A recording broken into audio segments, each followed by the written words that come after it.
اعوذ باللہ من الشیطان الرجیم بسم اللہ الرحمن الرحیم۔ مولا کائنات حضرت امیر المومنین علی ابن ابی طالب علیہ السلام کے مجموعہ کلام نہج البلاغہ کے تیسرے باب کا 310 نمبر فرمان پیش خدمت ہے۔ وقال علیہ السلام، آپ علیہ السلام نے ارشاد فرمایا، لا یصدق ایمان عبد، کسی شخص کا ایمان اس وقت تک صادق نہیں ہو سکتا، اس وقت تک کامل نہیں ہو سکتا، حتی یکون بما فی ید اللہ اوثق منہ بما فی یدہ، جب تک اسے اپنے قبضے کی چیزوں کے مقابلے میں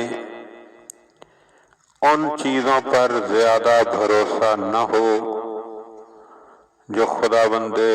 عز و جل کے ہاتھ میں ہیں۔ بڑا ہی مختصر سا فرمان ہے، لیکن انتہائی قابل غور اور قابل توجہ ہے۔ مولا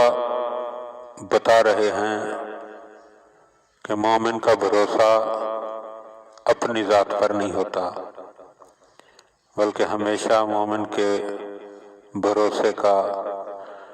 مومن کے توکل کا جو مرکز ہے وہ ذات خداوند تعالی عز و جل ہے۔ لہذا کبھی بھی ان چیزوں پر انسان کو بھروسہ نہیں کرنا چاہیے جو اس کے قبضے میں ہیں، کیونکہ یہ سارے قبضے جو ہیں یہ عارضی ہیں،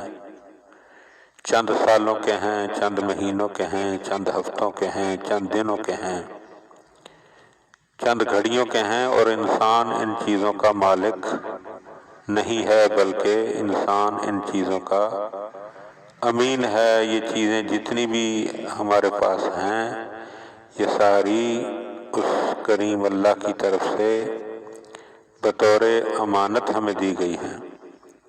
ہاں، وہ چیزیں جو اللہ نے اپنے قبضے میں رکھی ہیں ان پر بھروسہ کیا جا سکتا ہے، ان پر یقین کیا جا سکتا ہے، ان چیزوں پر توکل کیا جا سکتا ہے۔ تو بارگاہ الہی میں دعا ہے کہ خداوند عالم ہمیں ان مسائل کو سمجھنے اور عمل کرنے